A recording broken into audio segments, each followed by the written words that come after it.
கிறிஸ்துவுக்குள் பிரியமான தேவனுடைய வெளியேறப்பட்ட பிள்ளைகளே, கர்த்தராகிய இயேசு கிறிஸ்து நம்ம யாவரையும் ஆசீர்வதிப்பாராக. காட் பிளஸ் யூ பிரியமானவர்களே. இந்த கிரைஸ்ட் ரெவலேஷன் த மெசேஜ் 206வது முறையாக யூடியூபின் வழியாய் செய்தளிக்கும்படியாய் பரிசுத்த ஆவியானவர் செய்த கிருபைக்காக பரிசுத்த ஆவியானவரை கோடி கோடியா ஸ்தோத்தரிக்கிறேன். இந்த செய்தி எப்படி பலுகி பெருகினார்கள், இந்த உலகத்திலே எப்படி பலுகி பெருகினார்கள் என்பதை குறித்து பரிசுத்த வேதாகமத்திலே மறைந்திருக்கிற மறைப்பொருளை குறித்து பரிசுத்த ஆவியானவர் வெளிப்படுத்தினதை உங்களிடத்தில் பேசுகிறேன். தயவு செய்து கூர்ந்து கவனிங்கள், முழுமையாய் பாருங்கள், மிகவும் ஒரு ஆசீர்வாதமாக இருக்கும். ஹல்லேலூயா.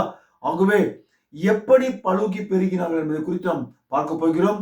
இப்போ ஒரு சாதாரணமா நீங்க பாத்தீங்கன்னாக்கா, ஒரு டாக்டருக்கு படிக்கிறாங்கன்னு நினைச்சீங்களே, சகோதரியோ சகோதரனோ டாக்டருக்கு படிக்கிறாங்கன்னு சொன்னாக்கா, அந்த சகோதரி சகோதரர்கள் அந்த பள்ளி அந்த காலேஜிலே அந்த டீச்சிங் பண்ற வாதியார் ஒரு மனிதனை குறித்தும் ஒரு மனுஷியை குறித்தும் அவர்கள்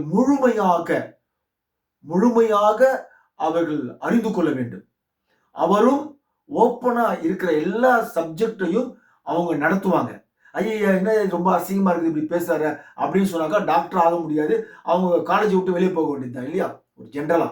ஆக அப்ப டாக்டரா ஆகணும்னாக்கா ஒரு மனிதனை குறித்து முழுமையாக அறிந்து கொள்ள வேண்டும், ஒரு மனுஷியை குறித்து முழுமையாக அறிந்து கொள்ள வேண்டும். அப்படியெல்லாம் படிச்சாதான் அவங்க முழு டாக்டர் ஆக முடியும். அது போலதான் கிறிஸ்துவத்துக்குள்ள இந்த செய்தி ஒன்லி கிறிஸ்தவர்களுக்கு மட்டும்தான் இந்த செய்தி. ஆகவே ஒரு முழு கிறிஸ்தவனா மாற வேண்டும் என்று சொன்னால் இந்த பரிசுத்த ஆவியினால் எழுதப்பட்டுள்ள திரைமறைக்கப்பட்ட இந்த மறைப்பொருளை நாம் எல்லோருமே முழுமையாக அறிந்து கொள்ள வேண்டும். இயேசுவை விசுவாசித்தால் போதும் ஒரு சில பேர் சொல்றாங்க இல்லையா, அது மிகப்பெரிய தவறு. ஏன்னா சாத்தானும் இயேசுவை விசுவாசிக்கிறாங்க, ரொம்ப கேர்ஃபுல்லா இருக்கணும். அதனால பரிசுத்த வேதாகமத்தில் அடங்கியிருக்கிற மறைப்பொருளை முழுமையாய் ஒரு கிறிஸ்தவன் அறிந்திருக்க வேண்டும். கிறிஸ்துவ புத்தகத்தில் இருக்கிற மறைப்பொருள் ஒண்ணுமே அறியாம நான் இயேசுவை மட்டும் விசுவாசிக்கிறேன் சொல்றதுனால எந்த ஒரு பிரயோஜனமும் இல்லை, நீங்க பரலோகம்லாம் போகவே முடியாது. ஆகவே எல்லாவற்றையும் அறிந்து கொள்வதுதான் ஒரு கிறிஸ்தவனுடைய கடமை, அது தேவைப்படுகிறது. ஆகவே இந்த வார்த்தை, இந்த சப்ஜெக்ட், இந்த செய்தியானது மிகவும் முக்கியமானது. இந்த செய்தியை குறித்து எந்த ஒரு போதகர்களும் குறித்தும் முழுமையாய் பேச மாட்டார்கள். ஒருவேளை அவங்களுக்கு தெரியலையா என்ன, அவங்களுக்கு தெரியல, அவங்க காலேஜில் கற்றுக் கொடுக்கலையான்றது தெரியல. ஆனால் உண்மையாகவே முழுமையாக இப்படி ஒரு ஓப்பனா பேசுவதற்கு வாய்ப்பே இல்லை. கர்த்தருடைய கிருபையினாலே தைரியமாக பல வீடியோக்கள் நான் பேசியிருக்கேன். இருந்தாலும் இந்த வீடியோல கொஞ்சம் வித்தியாசங்கள் வருகிறது. ஏன்னா பரிசுத்த ஆவியானவர் ஒவ்வொருவரும் அவருடைய வார்த்தையை டிஃப்ரெண்டாக வெளிப்பாடுகளை கொடுப்பார். அவருடைய வார்த்தைகளை நேசிக்கிற பிள்ளைகளுக்கு நிச்சயம் கொடுப்பார். ஹல்லேலூயா.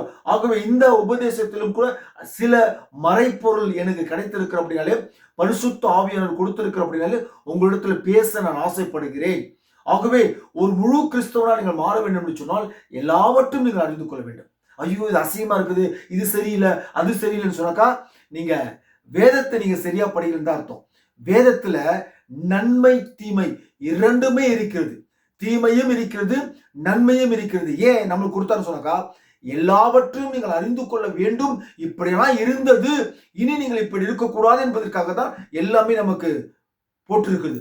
ஒரு மனிதனுடைய வாழ்க்கையை குறித்து, உலகத்தை குறித்து A to Z பைபிள் இருக்குது. ஹல்லேலூயா.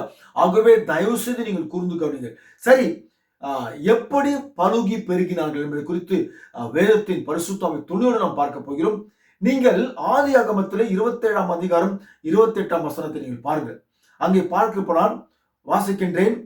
தேவன் தம்முடைய சாயலாக மனுஷனை சிருஷ்டித்தார், அவனை தேவ சாயலாகவே சிருஷ்டித்தார், ஆணும் பெண்ணுமாக அவர்களை சிருஷ்டித்தார். பின்பு தேவன் அவர்களை நோக்கி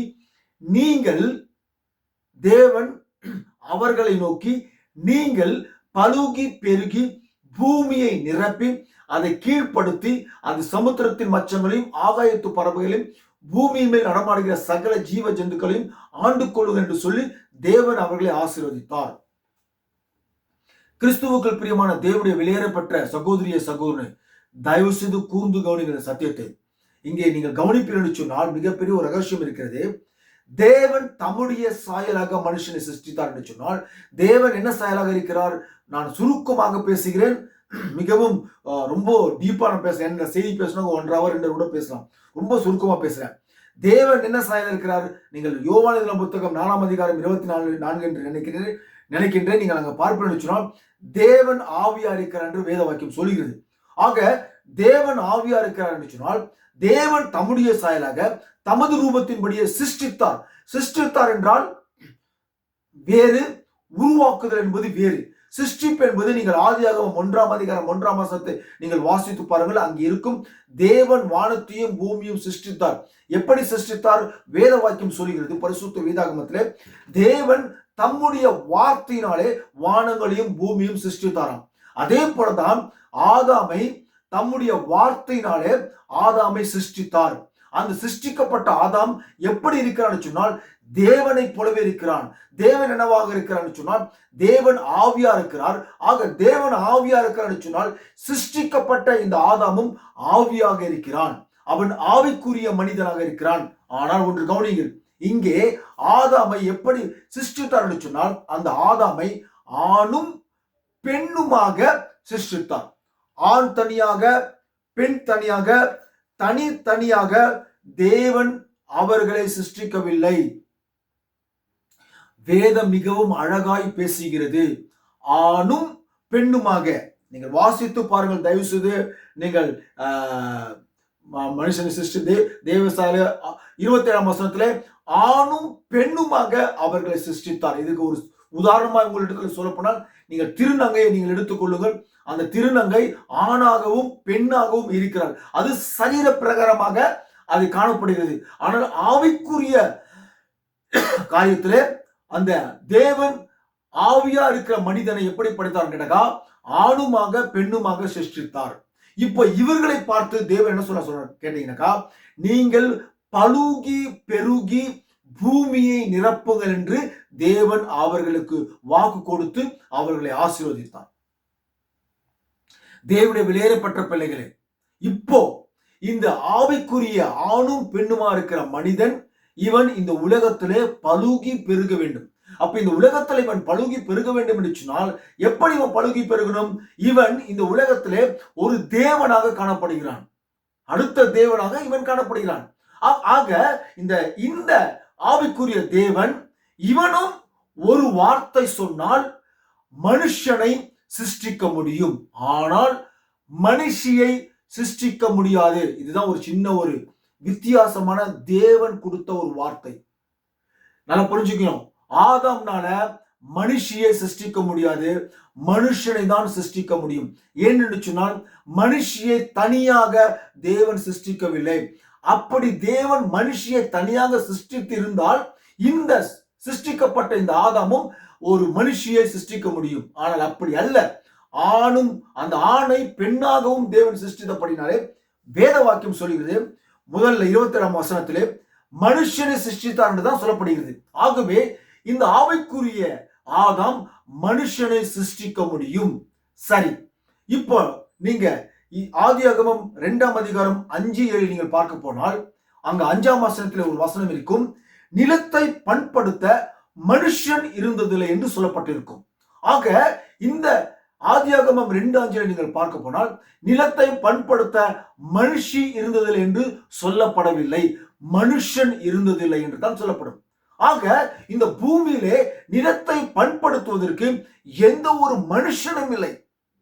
அப்ப ஏற்கனவே ஆதியாகமம் 1 அதிகாரம் 27 நீங்கள் வாசிக்க போனால் அங்க தேவன் மனுஷனை சிருஷ்டித்தார் சொன்னீங்களே, அந்த சிருஷ்டிக்கப்பட்ட மனிதன் ஆவிக்குரிய மனிதனாக இருந்தான். அந்த ஆவிக்குரிய மனிதன் பூமியை பண்படுத்த முடியாது. இப்போ ஆதியாகமம் 2:7 நீங்கள் வாசிக்க போனால் அங்கே தேவன் பாருங்க, வாசிக்கின்றேன், தேவனாகிய கர்த்தர் மனுஷனை பாருங்க, அங்கும் பாருங்க 3 வார்த்தைகளை உங்களுக்கு காண்பிக்கிறேன். மனுஷனை பூமியின் மண்ணினாலே உருவாக்கி ஜீவ சுவாசத்தை அவன் ஆசையிலே ஊதினார், அவன் ஜீவ ஆத்துமாவாய் மாறினான். இப்போ இந்த மனுஷனை தேவன் மண்ணினாலே உருவாக்குறாரு, செகண்ட் டைம் மண்ணினாலே உருவாக்குறாரு. ஏற்கனவே சிருஷ்டிக்கப்பட்ட இந்த ஆதாமை ஜீவ சுவாசத்தை ஊதும் போது இந்த ஆவிக்குரிய இந்த ஆதாம் இந்த மண்ணான சரீரத்துக்குள் போகிறார். இப்ப ஆவி, ஆத்துமா, சரீரம் மூன்றுமே கலந்து போயிடுச்சு. தேவன் ஊதுகிறாரு. தேவன் ஊதும் போது வேத வாக்கியம் சொல்லுது யோபிலே ஒரு சுவாசம் அவருக்குள் ஏற்படுகிறது மனுஷனுக்குள்ளாக. தேவன் ஊதும் பொழுது மனுஷனுக்குள்ளாக அந்த சுவாசம் உயிர் கொடுத்தது. அந்த ஊதுன அந்த ஆவி வந்து சுவாசம் கொடுத்தது. அது எப்படி வந்தது கிடக்கா? தேவன் ஊதுனால அவனுக்குள் அந்த உயிர் வந்தது, சுவாசமும் வந்தது. சிருஷ்டிக்கப்பட்ட அந்த ஆவியும் இவனுக்குள் சென்றது. இப்ப ஜீவாத்மா மாறிவிட்டான். பாருங்க, இப்ப ஒரே ஒரு மனிதன் தான் இருக்கிறான். நல்லா கவனிக்கணும். ஆணும் பெண்ணுமாக சிருஷ்டிக்கும் போதுதான் தேவன் அவனுக்கு வாக்கு கொடுத்தாரு, நீ பழுகி பெருகி பூமியை நிரப்புன்னு சொல்லிட்டு. இப்போ மண்ணினாலே உருவாக்கின உடனே ஆவிக்குரிய மனிதனும் உள்ள சென்று போய்விட்டான். ஒரு முழு மனிதனாக நம்மை போல ஆதாம் வந்து விட்டான். இப்போ தேவன் சொல்றாரு, மனிதன் தனிமையா இருப்பது நல்லதில்ல, அவனுக்கு ஏற்ற துணையை உண்டாக்க வேண்டும் என்று சொல்லி இந்த ஆதாமுக்கு அயர்ந்த நித்திரை கொடுத்து ஒரு விலா எலும்பை எடுத்தார். அந்த விலா எலும்பை குறித்து பரிசுத்த ஆவியானவர் என்ன பேசி இருக்கிறார் என்பது குறித்து நான் எழுதி வைத்திருக்கிறேன், உங்களோடு பேச ஆசைப்படுகிறேன். அந்த விலா எலும்பை எடுத்து மனுஷியை உருவாக்குறாரு. பாருங்க, மனுஷனுக்குள்ள மனுஷி அடங்கி இருக்கிறார். இப்போதான் மனுஷிய அந்த ஆதாமுடைய விலா எலும்பை எடுத்து ஒரு மனுஷியை உருவாக்குனாரு தேவன். உருவாக்குன உடனே மனுஷி உருவாயிட்டார். இப்போ ஆதாமும் ஏவாளும் சரீர பிரகாரமாக நிர்வாணமாக இவர்கள் இருக்கிறார்கள். நல்ல தயவுசெய்து கவனிங்கள். இவர்கள் இரண்டு பேருமே நிர்வாணமாக ஆவிக்குரிய ஆதாம் தேவனாகவும் தேவ தூதனாகவும் ரெண்டு பேருமே இருக்கிறாங்க. தேவனுடைய பிள்ளையா இருக்கிறாங்க. தேவனுடைய பரிசுத்த ஆவியானவர் இவர்கள் இருவரையுமே முழுமையாய் மறைத்திருக்கிறது. தேவனுடைய பரிசுத்த ஆவியினாலே திரைமறைக்கப்பட்டிருக்கிறார். பாவம்னா என்னன்னு அவங்களுக்கு ஒண்ணுமே தெரியாது. பரிசுத்தமா ஜீவித்துக் கொண்டிருக்கிறார்கள். இப்போ ரெண்டு பேருமே ஏதேன் தோட்டத்துல கூட்டு போய் தேவன் விடுறாரு. அங்க விடும்போது கூட ரெண்டாவது டைம்ல தேவன் இவர்களை பார்த்து நீங்கள் பழுகி பெருகி பூமியை நிரப்புங்க என்ற ஒரு உபதேசத்தை அங்கே தேவன் கொடுக்கவே இல்லை. நீங்கள் வாசித்து பாருங்கள். ஆதியாகமம் 28 தான் தேவன் பேசுறாரு. அதுக்கப்புறம் டைரக்டா ஆதியாகமம் 2ஆம் அதிகாரத்தை ஃபுல்லா வாசிங்க. அந்த ஃபுல்லா வாசிக்கும் போது மீண்டும் தேவன் இப்ப ரெண்டு பேருமே பார்த்து நீங்கள் பழுகி பெருகி பூமியை நிரப்புங்க என்று தேவன் வாக்குத்தத்தம் கொடுக்கவே அங்கு இல்லை. ஆவியா இருக்கிற மனிதனை பார்த்துதான் நீங்கள் பழுகி பெருகி பூமியை நிரப்புங்க என்று சொன்னார். அந்த ஆவியா இருக்கிற மனிதன் அங்கே ஒரு மனுஷனை சிருஷ்டிக்க முடியும், ஆதாம்னாலே சிருஷ்டிக்க முடியும். அந்த ஆதாம் எத்தனை ஆதாமை வேணாலும் பழுகி பெருக தன்னுடைய வார்த்தையினாலே அவனாலே முடியும். அந்த அந்த அதிகாரமும் அந்த வல்லமையும் உயிர்ப்பிக்கக்கூடிய சிருஷ்டிக்கக்கூடிய ஒரு வல்லமையும் சிருஷ்டிக்கக்கூடிய வல்லமையும் உயிர்ப்பிக்கக்கூடிய ஒரு வல்லமையும் அந்த ஆதாமுக்குள் இருந்தது. அவனாலே செய்ய முடியும். ஏனென்று சொன்னால் தேவன் கொடுத்த கட்டளை. இப்ப மனுஷனா வந்த பிறப்பு அந்த கட்டளை அவர் கொடுக்கல. ரெண்டு பேருமே இருப்பாங்க. இந்த ரெண்டு பேருமே இப்போ இந்த ரெண்டு பேர் மூலியமாக இந்த உலகத்துல மனிதர்களை உருவாக்க வேண்டும், படைக்க வேண்டும். அல்லேலூயா.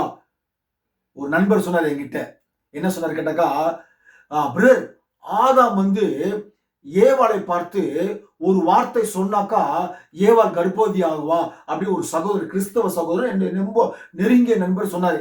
அது அப்படி யாராவது உங்ககிட்ட சொல்லியிருந்தாக்கா அது மிக பெரிய தவறான ஒரு அவருடைய கற்பனையிலே பேசுகிற ஒரு சிந்தனை வார்த்தை. நல்லா புரிஞ்சுக்குங்க. இங்க பாவமே இல்ல, பரிசுத்தமா இருக்கிறார்கள்.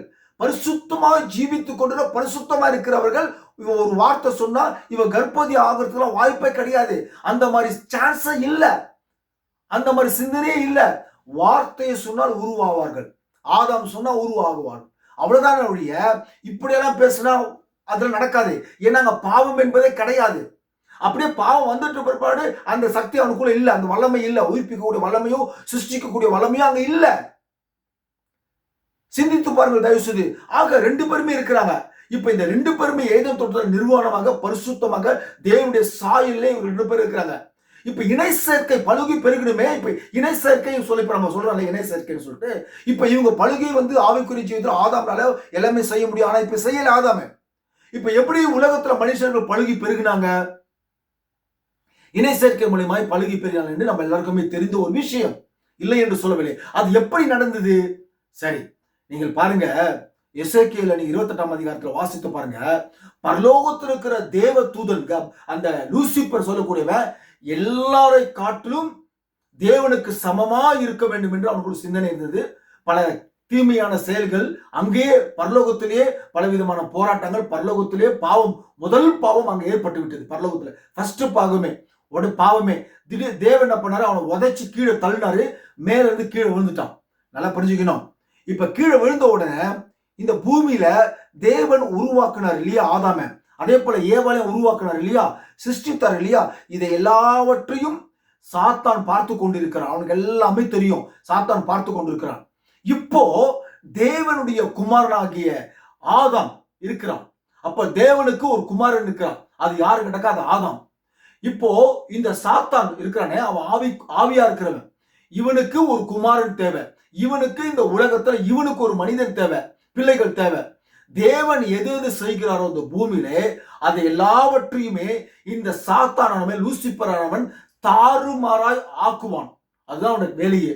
தேவன் செய்யற ஒவ்வொரு காரியத்தையும் அவன் தாறுமாற ஆக்குவான். அவன் எது எது தாறுமாற ஆக்குகிறானோ கடைசியில அது நன்மையில போய் முடிஞ்சிடும். சரிங்க. இப்போ இது லூசிபர் என்ன பண்றான்னு கேட்டாங்க, இவன் இதுக்கு முன்னால ஏவாளை சிருஷ்டிக்கிறதுக்கு உருவாக்குறதுக்கு முன்னாலேயே தேவன் ஒரு நியாய பிரமாணத்தை ஆதாமுக்கு கொடுக்கிறாரு, ஒரு உபதேசத்தை கொடுக்கிறாரு, ஒரு கற்பனையை கொடுக்கிறாரு. இதான் நீங்க ஆதியாகமம் 2ஆம் அதிகாரத்தில் வாசிக்க போனால் நீங்கள் பார்க்கலாம். நன்மை தீமை அறியத்தக்க கனியை நீங்கள் புசிக்க வேண்டாம், அப்படி புசிப்பீர்கள் சொன்னால் நீங்கள் சாகவே சாவீர்கள் என்று தேவன் ஒரு நியாயப்பிரமாணத்தை, முதல் நியாயப்பிரமாணத்தை ஆதாமுக்கு கொடுக்கிறார். முதல் நியாயப்பிரமாணம். நீங்க வேதத்தை ஆராய்ச்சி பண்ணி பார்த்தீங்கன்னாக்கா நான் சொல்லுகிற வார்த்தை வேதத்தில் இருக்கிறது. சரி, முதல் நியாயப்பிரமாணத்தை கொடுக்கிறார், கற்பனையை கொடுக்கிறார், உபதேசத்தை கொடுக்கிறார். இதை ஆதாம் பெற்றுக்கொண்டு ஆதாம் ஏவாளுக்கு கொடுக்கிறார். இவர்களும் 2 பேருமே அந்த உபதேசத்தை, அந்த கற்பனையை, அந்த நியாயப்பிரமாணத்தை பெற்றுக்கொண்டு விசுவாசித்து ஜீவித்துக் இருந்தார்கள் பல வருஷமாக. இப்போ இந்த சாத்தான் என்ன பண்றாங்க கேட்டாக்கா, ஆதியாகமம் 3ஆம் அதிகாரம் 1ஆம் வசனத்தை நீங்க ஃபுல்லா வாசினாக்கா அங்க சர்ப்பம் சொல்லக்கூடிய ஒரு மிருகம் இருந்தது. இதெல்லாம் நிறைய பேர் சொல்ல மாட்டாங்க, இது ஏற்கனவே பேசுனதுதான், இருந்தாலும் ரகசியம் இருக்கிறது. சரி, இப்ப சர்ப்பம்னா நம்ம எல்லாமே பாம்புன்னு நினைச்சு நிக்கிறோம் இல்லையா. நல்லா கவனிங்க. நீங்கள் ஆதியாகமம் 1ஆம் அதிகாரம் 24ஆம் வசனத்தை வாசித்து பாருங்கள். நான் உங்களுக்காக வாசிக்கின்றேன். நீங்கள் வாசிப்பீர்கள் சொன்னால் அங்கே ஒரு வார்த்தை இருக்கும். அங்கே ஏற்கனவே சர்ப்பத்தை ஏற்கனவே தேவன் உருவாக்கி விட்டார். அல்லேலூயா. நீங்கள் பாருங்கள் 1:24. பின்பு தேவன் பூமியானது ஜாதியான ஜீவ ஜந்துக்களும் ஆகிய நாட்டு மிருகங்களையும் ஊரும் பிராணிகளையும் காட்டு மிருகங்களையும் ஜாதியா பிரிக்க கடவுது என்றார். அது அப்படியாயிற்று. நல்ல கவனிங்க. 1:24 ஊரும் பிராணிகளையும். அப்போ 1:24 ஊரும் பிராணிகள் எல்லாம் தேவன் உருவாக்கிட்டாரு, சிருஷ்டித்தாரு. அப்ப ஊரும் பிராணிகள், அங்க பாம்பு வந்துருச்சு. எல்லாம் ஊரும் பிராணி, என்னென்ன ஊரும் பிராணிகள், பாம்பா எல்லாமே அங்க வந்துருச்சு. புதுசா இங்க இந்த ஏதேன் தோட்டத்துல பாம்புன்னு சொல்றோமே, அது பாம்பு கிடையாது. பாம்பு போய் பேசாது. ஏவாள் கிட்ட போயிட்டு அது பொருளை புரிஞ்சுங்க. இந்த ஆதியாகமம் 3ஆம் அதிகாரத்தில் வாசிக்க போனால் அந்த ஒரு நாட்டு மிருகங்களையும் காட்டு மிருகங்களையும் விட இந்த சர்ப்பமானது மிகவும் தந்திரம் உள்ளது என்று வேதவாக்கியம் சொல்கிறது. அந்த சர்ப்பத்திற்கு அது ஒரு மிருகம், அது ஆதாமை போலவே இருக்கக்கூடிய ஒரு மிருகம். ஆதாமுக்குள் இருக்கிற இரத்த அணுக்கள், விந்தணுக்கள் எல்லாமே இந்த மிருகத்துக்குள் இருக்கிறது. எப்படி நான் சொல்றேன்னு நீங்க நல்லா கவனிக்கணும். எதை வச்சு நான் சொல்றேன்றத நீங்க நல்லா கவனிக்கணும் தயவு செஞ்சு. எப்படி இது மிருகம் இருக்குது, அந்த மிருகத்துக்கு கை காலா இருக்குது. ஆனா நீங்க ஆதியாகமம் 3ஆம் அதிகாரத்தை நீங்க ஃபுல்லா வாசித்தீங்கன்னாக்கா தேவன் அதை சபிக்கும் பொழுது அப்பொழுதுதான் அந்த மிருகமானது ஊர்ந்து போகக்கூடிய ஒரு நிகழ்ச்சிகள் அங்க நடக்குது. மண்ணை தின்வா என்று தேவன் சொல்றாரு. அப்பதான் அது ஊர்ந்து போகுது. அது வரைக்கும் அது ஊர்ந்து போல அது நடக்குது. ஆதாமை போலவே இருக்கக்கூடிய ஒரு மிருகம். மீண்டும் சொல்றேன், ஆதாமுக்குள் இருக்கிற ரத்த அணுக்கள், விந்தணுக்கள் எல்லாமே அந்த மிருகம் சொல்லக்கூடிய அந்த மனிதனுக்குள், அது ஆதாமை போலவே இருக்கக்கூடிய ஒரு மனித மிருகம் அதுக்குள் இருந்தது. இந்த சர்ப்பமாகிய இந்த மிருகம் சாத்தான் ஏவாளோடு பேசி இவனுக்குள் இருந்த உபதேசத்தை, நீங்கள் சாகவே சாவதில்லை என்று உங்கள் கண்கள் திறக்கப்படும், நீங்கள் தேவர்களைப் போல மாறுவீர்கள், நன்மை தீமை அறிந்திருக்கொள்வீர்கள் என்று சொன்ன உபதேசத்தை ஏவாள் விசுவாசிக்கும்படியாய் அவளுடைய சிந்தையிலே செல்லும்படியாய் இவன் வைத்தான். இவன் என்ன நினைச்சானோ அது நடந்துருச்சு. அங்க விசுவாசித்தால், சிந்தையிலே அவள் கர்ப்பம் தரித்தாள், எண்ணத்திலே அவள் கர்ப்பம் தரித்தாள், மனசிலே அவள் கர்ப்பம் தரித்தாள். நீங்கள் இயேசுநாதர் என்ன சொன்னாரு? ஒரு ஸ்திரியை இச்சையோடு பார்க்கிறவன் அவளோடு விபச்சாரம் செய்ததாயிற்று என்று மெய்யாகவே மெய்யாகவே உங்களுக்கு சொல்கிறேன் என்று இயேசுநாதர் சொன்னார் இல்லையா? அதுதான் ஏதேன் தோட்டத்தில் நடந்தது. இந்த வார்த்தை நிமித்தமாக நீங்கள் பரிசுத்த வேதாகமத்தில் பழைய ஏற்பாட்டிலே நீங்கள் வாசிக்க போனால் ஒரு வசனம் இருக்கும். கள்ள உபதேசத்தினாலே நாங்கள் கர்ப்பம் தரித்தோம் என்று ஒரு வார்த்தை இருக்கும். நான் வாசித்து காண்பித்திருக்கிறேன். ஆகவே கள்ள உபதேசத்தினாலே, கள்ள வார்த்தையினாலே கர்ப்பம் தரித்தோம் என்று அவர்கள் சொல்லுகிறார்கள் இஸ்ரவேல் ஜனங்கள். அது போல இந்த ஏவாள் எனப்பட்டவள் சாத்தானுடைய கள்ள வார்த்தையினாலே அவள் கர்ப்பம் தரித்து விட்டாள், சிந்தனையிலே, எண்ணத்திலே. பின்பு இந்த சர்மமாகிய இந்த மிருகமானது ஏவாளோடு புணர்ச்சி செய்தது. இதுதான் உண்மையான சத்தியம். இதற்கு ஆதாரம் பரிசுத்த வேதாகமத்திலே புணர்ச்சி செய்தது, அவளோடு இணை சேர்க்கை செய்தது. அருமையான விலையேறப்பட்ட சகோதரர்களே, அருமையான விலையேறப்பட்ட சகோதரிகளே, இது உண்மையான பரிசுத்த ஆவியானவர் கொடுக்கிற சத்தியம். இது உண்மையான உபதேசம். நல்லா புரிஞ்சுக்கணும் தயவு செஞ்சு. இணை சேர்க்கை முதல் சர்வம் ஏவாளோடு இணை சேர்க்கை இந்த உலகத்திலே முதல் இணை சேர்க்கை ஏதேன் தோட்டத்திலே சர்வம் செய்தது. இதற்கு ஒரே ஒரு ஆதாரம், ஒரே ஒரு உதாரணம் 1 யோவான் 3ஆம் அதிகாரம் 12ஆம் வசனம் தான் ஒரே ஒரு ஆதாரம். இந்த ஆதாரத்தில் நீங்கள் வாசிக்க போனால், பொல்லாங்கினால் உண்டான காயினை போல் இருக்க வேண்டாம். வாசித்து காமிச்சிடுறேன், நீங்கள் பாருங்கள். மிக அற்புதமாய் அங்க தேவன் கொடுத்திருக்கிறார். பொல்லாங்கால் உண்டாயிருந்து தன் சகோதரரை கொலை செய்த காயினை போல் இருக்க வேண்டாம். பொல்லாங்கால் உண்டாயிருந்து, பாருங்க தேவனுடைய வார்த்தை, பொல்லாங்கினால் காயின் உண்டாயிருந்தான். அப்போ இந்த காயினை பெற்றெடுத்த அந்த ஏவாள் எப்படி பெற்றெடுத்தால் சொல்லப்படக்கா, இந்த உலகத்திலே முதல் இணை சேர்க்கை அங்க ஏவாளோடு சர்ப்பம் செய்தபடினாலே சர்ப்பத்துக்கு பிறந்தவன் தான் இந்த காயின். அல்லேலூயா. ஆகவே தான் வேதம் சொல்லுகிறது, பொல்லாங்கினாலே உண்டானவன் காயின். ஆகவேதான் இந்த காயின் கொலை செய்யக்கூடிய சிந்தனையும், தீமையான சிந்திக்கக்கூடிய ஒரு சிந்தனையும், தன்னுடைய தகப்பனுடைய செயல்கள் சிந்தனைகள் எப்படி இருக்கிறதோ அந்த செயல்கள் அத்தனையும் காயினுக்குள் இருந்தது. ஆக நல்ல கவனிங்க, இங்க முடிஞ்ச பிற்பாடு இது ஃபர்ஸ்ட் பிகினிங்.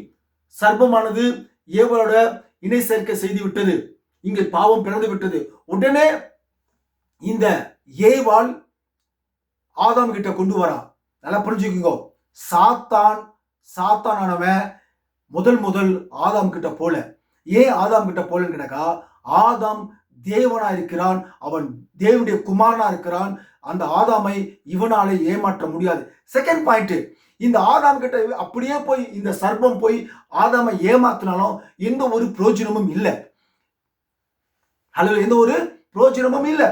ஏவாள் என்பவள் ஒரு ஒரு பலவீன பாண்டமா இருக்கிறாள். இரண்டாவது, ஏவாளிடத்திலே கர்ப்பப்பை இருக்கிறது. அல்லேலூயா. ஏவாளிட்ட கர்ப்பப்பை இருக்கிறது. ஏவாளிட்ட புணர்ச்சி செய்தால் அவளுக்கு ஒரு குமாரன் பிறக்கும் என்று சாத்தான் நன்கு அறிந்திருக்கிறான். சாத்தானுக்கு எல்லாமே தெரியும்.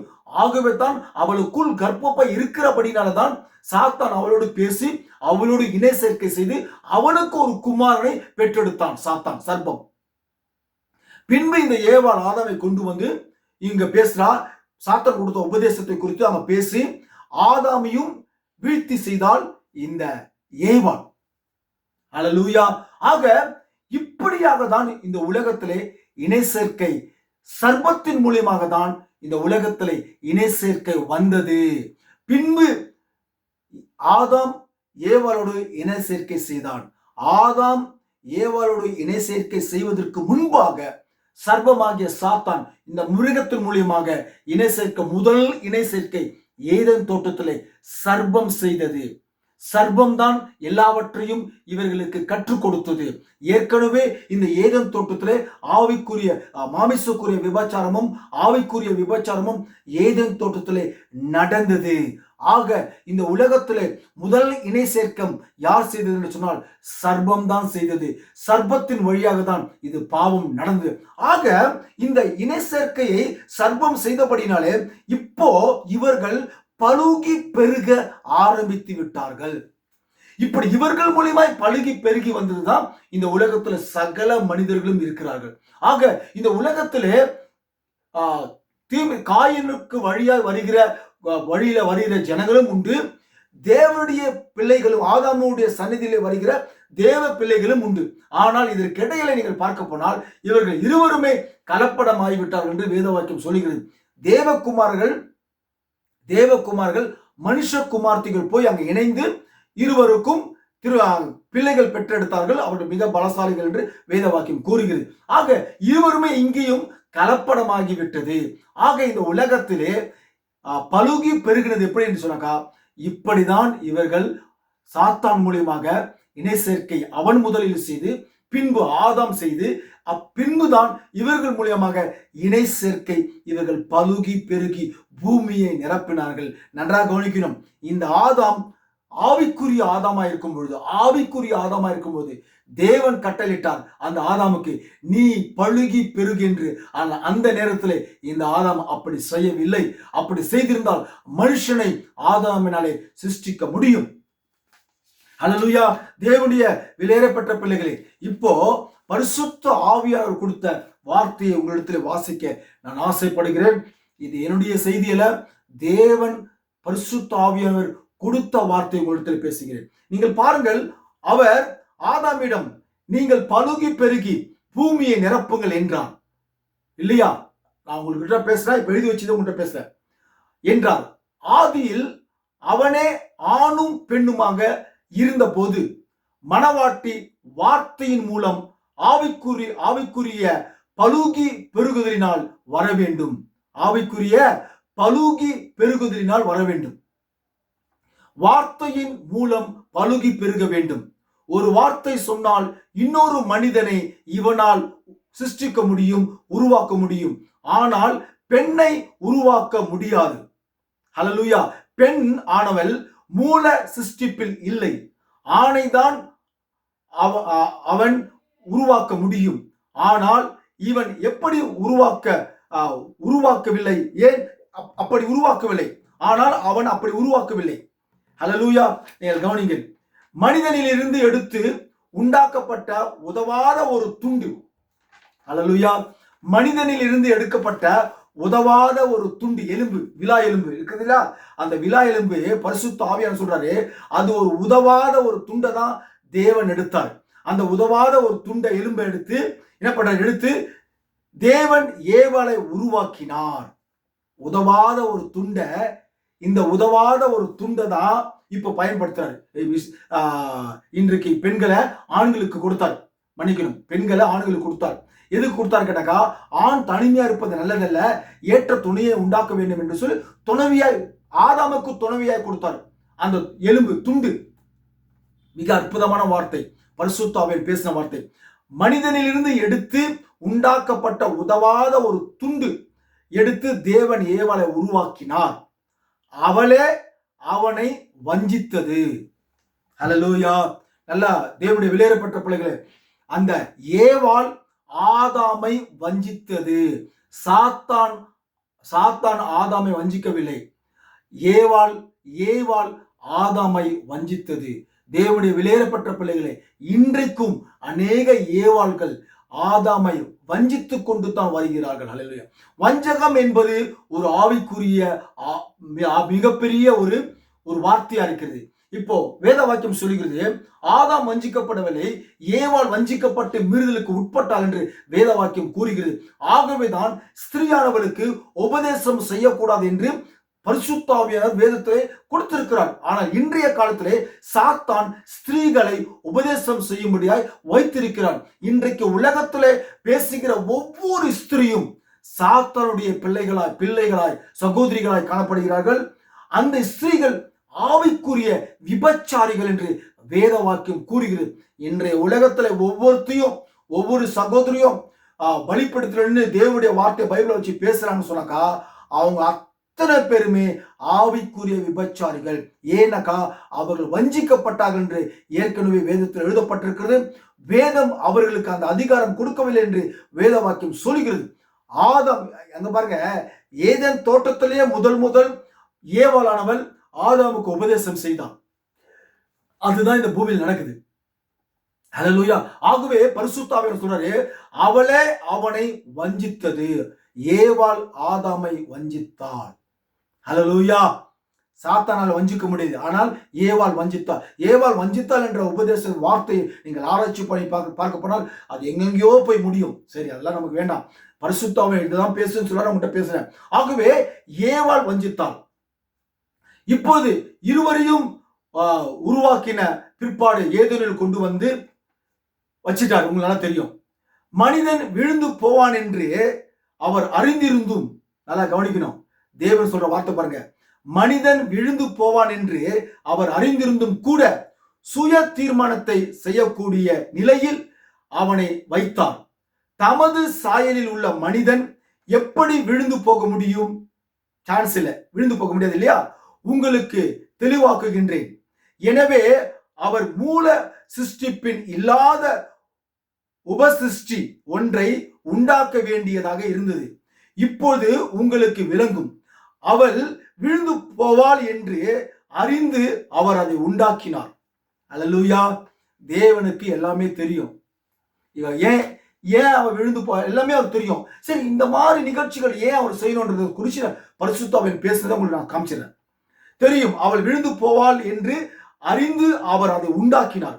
அது கனவீனமான பாத்திரமாக சாத்தானின் கரங்களில் அழிக்கப்பட்டது. ஹல்லேலூயா.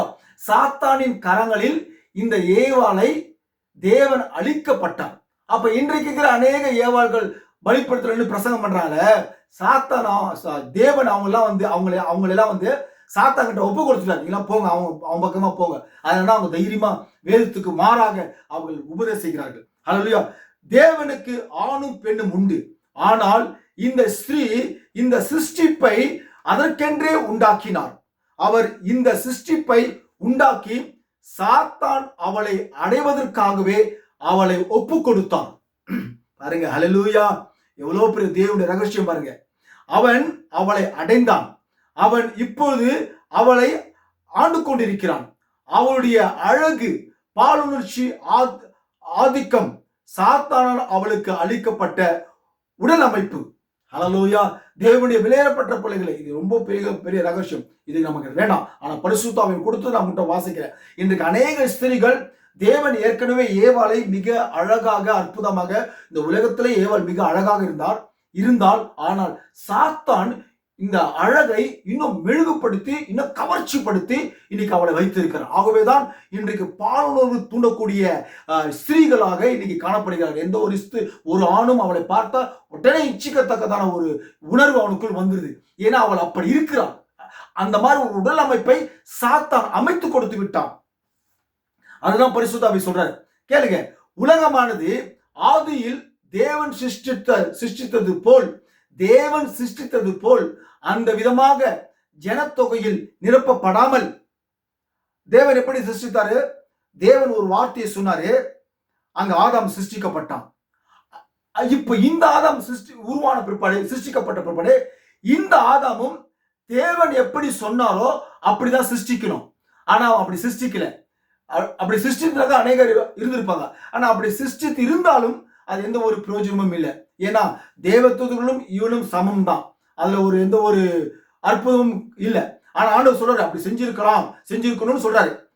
உலகமானது ஆதியில் தேவன் சிருஷ்டித்தது போல் அவ்விதமாக ஜனத்தொகை நிரப்பப்படாமல் இனச்சேர்க்கை விருப்பத்தின் மூலம் நிரப்பப்படும். ஆதியில் ஒரே ஒரு மனிதனும் ஒரே ஒரு ஸ்திரீயும் இருந்தனர், ஒரு ஆண் ஒரு பெண்.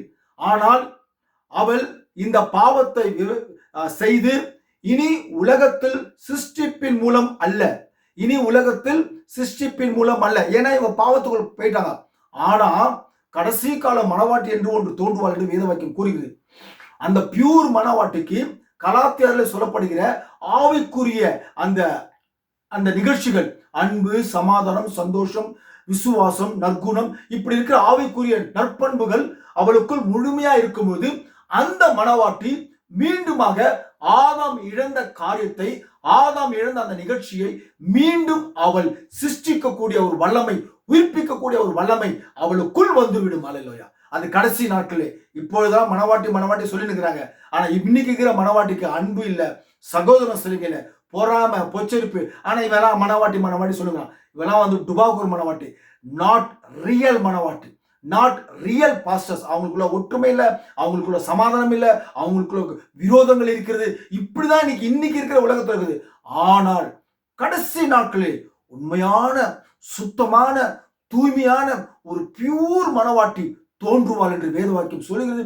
அந்த மனவாட்டிக்கு அன்பு இருக்கும், சகோதர சிநேகம் இருக்கும், எல்லாம் முழுமையாய் பரிசுத்தமாய் காணப்படும். அவள் ஒரு வார்த்தை சொன்னால் அது அப்படியே நடக்கும். அல்லேலூயா.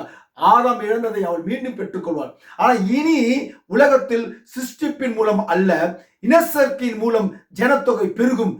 ஜனத்தொகை பெருகும், ஜனத்தொகை பெருகும் பெருகும். அந்த வகையில் தான் உலகத்தில் இன்று ஜனத்தொகை பெருகிக் கொண்டு இருக்கிறது. ஸ்திரீயின் மூலம் அவள் அவ்வாறு உருவமைக்கப்பட்ட மன்னிக்கிற பிரிமகளே, அவள் அவ்வாறு உருவமைக்கப்பட்ட அவர் ஏன் அனுமதித்தார்? அவள் அவ்வாறு இருக்க அவர் ஏன் அனுமதித்தார்? அது அவருடைய சொந்த அருமையான விருப்பம் காரணமாக. அல்லேலூயா. தேவனுடைய சொந்த அனுமதியின் திட்டத்தின் பிரகாரமாக, அவருடைய விருப்பத்தின்படியாக தான் இப்படியாக நடக்க வேண்டும் என்பதுதான் அவருடைய சிந்தையா இருந்தது. அல்லேலூயா. நல்லா கவனி. இதெல்லாம் தேவன் ஏன் செய்யணும்னு கேட்டீங்கன்னாக்கா, இப்படியெல்லாம் ஏன் தேவன் செய்யணும்னு கேட்டீங்கன்னாக்கா, வாசிக்க கவனிங்க. தேவன் யார்? தேவன் மகத்தான நித்தியமானவர். ஆதியில் தொடக்கம் என்று ஒன்று இருப்பதற்கு முன்பு அவர் தேவனாக இருக்கவில்லை. அவர் தேவனாக இருக்கவில்லை. அது உங்களுக்கு தெரியுமா? அல்லேலூயா. தேவன் என்பதற்கு தொழுது கொள்ளப்பட்ட வேண்டிய ஒன்றாக இருக்கிறது. பாருங்க, தேவன் ஒருத்தர் இருக்கிறார், தனிமையில தேவன் ஒருத்தர் இருக்காரு. இந்த உலகத்துல எந்த ஒரு மனிதனுமே இல்லைன்னு சொன்னாக்கா, தேவன் தேவனாக இருக்கிறதுனால எந்த ஒரு பிரயோஜனமும் இல்லை. அப்ப தேவன் என்பதற்கு தொழுகைக்குரிய ஒரு காரியமா இருக்குது. அப்ப இந்த தேவனை தொழுது கொள்ள வேண்டும் என்று சொன்னால், தேவனுடைய திட்டத்தின் பிரகாரமாக இந்த உலகத்திலே மனுஷிகள் பெருகினாதான் தேவனுடைய திட்டம் நிறைவேறும். ஹல்லேலூயா. அவர் தொழுகைக்குரியவர். அப்போது அவரை தொழுது கொள்ள யாருமே இல்லை. அவர் தனியாக வாழ்ந்தார். அவருக்குள் தன்மைகள் இருந்தன. தன்மைகள் என்பது என்ன? சிந்தனை. அவருக்குள் அவருடைய தன்மைகள் குடிக்கொண்டிருந்தன. அவர் பிதாவாக வேண்டும் என்றும் அவருக்குள் இருந்தது.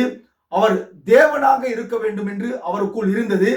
அவர் குமாரனாக இருக்க வேண்டும் என்று அவருக்குள் இருந்தது. அவர் இரட்சகராகவும் சுகமளிப்பவராகவும் மீட்பராகவும் இருக்க வேண்டும் என்று அவருக்குள் இருந்தது. தன்மைகள் வெளிப்படுத்தவே இவைகளை செய்தார். ஹல்லேலூயா. தேவனுடைய விலையேறப்பட்ட பிள்ளைகளே, அவருடைய தன்மைகளை வெளிப்படுத்தும்படியாக, நான் இரட்சகர் என்றும் மீட்பர் என்றும், நான் தேவன் என்றும், நான் பிதா என்றும், நான் கர்த்தர் என்றும், நான் குமாரனாக வெளிப்பட வேண்டும். அவருக்குள் பல சிந்தனைகள் இருக்கிறது. இந்த தன்மைகளும் இந்த சிந்தனைகள் வெளிப்படுத்துவதற்காகவே ஆதாமையும் ஏவாளையும் சிருஷ்டித்து உருவாக்கி இனச்சேர்க்கை மூலமாக வர வேண்டும் என்பதே அவருடைய திட்டமா இருக்கிறது. ஏவாளை சாத்தான் கரத்திலே ஒப்பு கொடுத்தார். ஏதேன் தோட்டத்திலே முதல் சாத்தான் இணை சேர்க்கை செய்தான் ஏவாளை. இப்படியாக சாத்தான் மூலமாக தான் இந்த உலகத்திலே, இணை சேர்க்கையின் மூலமாக தான் இந்த உலகத்திலே பிறந்தார்கள் மனிதர்கள். ஆனால் இதற்கு முன்பாக தேவன் அந்த ஆதாமுக்கு நீங்கள் பலுகி பெருகுங்கள் என்று சொல்லக்கூடிய அந்த வல்லமையை அவருக்கு அந்த ஆதாமுக்கு கொடுத்தார். ஆனால் அந்த வல்லமையை அவன் இழந்து போட்டான். கடைசி நாட்களே அந்த வல்லமை மீண்டும் மனவாட்டிக்கு வரும். ஹல்லேலூயா. God bless you பிரியமானவர்களே. கர்த்தர் உங்களையும் அடியனையும் ஆசீர்வதிப்பாராக. இந்த உலகத்தில் இணை சேர்க்கை மூலமாகத்தான் மனிதர்கள் பிறந்தார்கள். அந்த இணை சேர்க்கை முதல் சர்ப்பம் ஏவாளோடு ஃபர்ஸ்ட் பிகினிங் செய்ததுதான் இந்த செய்தி. கர்த்தர் உங்களையும் என்னையும் ஆசீர்வதிப்பாராக. அநேகருக்கு இந்த செய்திகளை தயவு செய்து அனுப்புங்கள். கர்த்தர் உங்களை ஆசீர்வதிப்பார்.